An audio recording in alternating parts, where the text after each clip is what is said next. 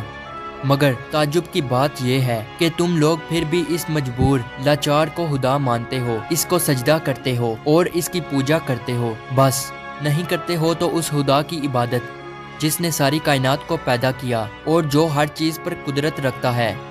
لوگوں نے حضرت ابراہیم علیہ السلام کی باتیں بڑے غور سے سنی اور سوچنے لگ گئے کہ واقعی نوجوان سچ کہتا ہے۔